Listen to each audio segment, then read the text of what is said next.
அனைவருக்கும் வணக்கம். இன்னைக்கு நம்ம டிஃபன் கடை சாம்பார் வடை எப்படி சூப்பரா டேஸ்டியா சாஃப்டா செய்யறதுதாங்க பார்க்க போறோம். இந்த டிஃபன் கடை சாம்பார் வடை பார்த்தாலே நாக்கில் எச்சி விடுற மாதிரி நல்ல டேஸ்டியா இருக்கும். வீட்டில் ட்ரை பண்ணி பாருங்க. வீடியோக்குள்ள போறதுக்கு முன்னாடி நம்ம சேனலை சப்ஸ்கிரைப் பண்ணுங்க, பக்கத்தில் இருக்க பெல் ஐக்கானை ப்ரெஸ் பண்ணுங்க. இப்போ வாங்க நம்ம வீடியோக்குள்ள போகலாம். இப்போ நம்ம டிஃபன் கடையில் பார்த்தீங்க அப்படின்னா சாம்பார் வடை விற்பாங்க. அது பார்க்குறதுக்கே ரொம்ப நல்லா இருக்கும், அதே சமயம் நல்லா டேஸ்டியாக இருக்கும். நம்ம அதே ஸ்டைல்லே சூப்பராக சாம்பார் மெதுவடை எப்படி செய்யறதுன்னு பார்க்கலாம். இப்போ நம்ம உளுந்தை ஒரு 2 to 3 மணி நேரத்துக்கிட்டக்க நல்லா ஊற வச்சு நல்லா பாருங்க. இந்த மாதிரி உளுந்து நல்லா ஊறி இருக்கணும். உங்களுக்கு ஒரு ஈஸியாக நம்ம மெதுவடை மாவு ஆட்டுறது ஈஸியான ஒரு டிப்ஸ் இதில் சொல்லியிருக்கேன். வீடியோ ஃபுல்லாக பாருங்கள். இப்போ நம்ம மெதுவடைக்கு பாருங்கள், மாவு அரைச்சிக்கிறதுக்கு கொஞ்சமாக நம்ம ஊறின உளுந்தை மிக்சியில் போட்டு பாருங்கள் இந்த மாதிரி எடுத்து வச்சுக்கிறணும். நம்ம ஸ்ட்ரைட்டாக கிரைண்டரில் போட்டிங்கன்னா ரொம்ப நேரம் ஓடிட்டே இருக்கும், நம்மளுக்கு மாவு சரியாக அரைப்படாது. இதே நீங்கள் மிக்சியில் ஒரு 2 சுற்று சுற்றி வச்சுக்கிட்டீங்க அப்படின்னா நம்மளுக்கு கிரைண்டரில் போட்டோன்னா ஒரு 5 மினிட்ஸில் நம்மளுக்கு மாவு ரெடி ஆயிரும்.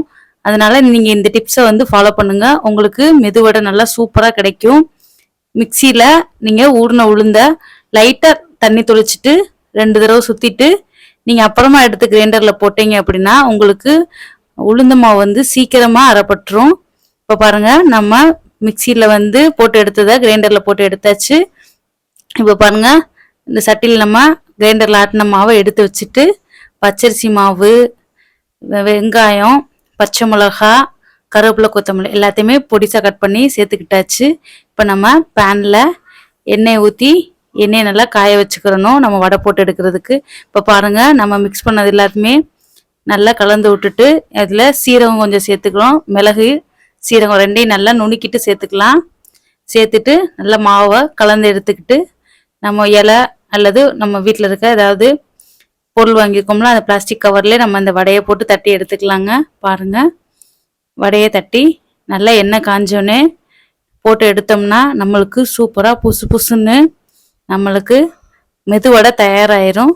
பாருங்கள், எண்ணெயில் போட்டோன்னே பார்த்தீங்களா நம்ம சோடா உப்பு எதுவுமே சேர்க்கல, இருந்தாலுமே பாருங்கள் நம்ம உளுந்து வடை அதாவது மெதுவடை பார்த்தீங்கன்னா எப்படி சூப்பராக பொங்கி வருது பார்த்தீங்களா. நல்லா சாஃப்டாக நல்லா சூப்பராக உளுந்து வடை பாருங்கள் நல்லா மெத்துன்னு நம்மளுக்கு கிடைக்கும். சாப்பிட்றதுக்கு சூப்பராக வெளியில் நல்லா கிறிஸ்பியாக இருக்கும், உள்ளேயும் நல்லா சாஃப்டாக இருக்கும். நல்லா ப்ரௌனிஷாக கொஞ்சம் வர அளவுக்கு வேக விடுங்க. எண்ணெய் நல்லா காஞ்சிச்சு அப்படின்னா அடுப்பு கொஞ்சமாக குறைச்சி வச்சுட்டு நீங்கள் வடையை போட்டு எடுங்க. பாருங்கள், நம்ம வடை எவ்வளோ சூப்பராக வந்திருக்குன்னு. நம்ம மெதுவடை சூப்பராக தயாராகிடுச்சு. நீங்கள் இப்படியே சாப்பிட்றதுனாலும் சாப்பிட்லாம், இல்லைன்னா நீங்கள் சாம்பாரில் ஊற்றி வச்சு ஊற வச்சு ஒரு 10 நிமிஷம் ஊற வச்சு எடுத்து சாம்பார் மெதுவடை மாதிரியும் நீங்கள் சாப்பிட்லாம். இன்றைக்கி பாருங்கள், நான் வடையை போட்டு எடுத்தாச்சு எண்ணெயில். நம்ம மெதுவடை சூப்பராக ரெடி ஆயிடுச்சு.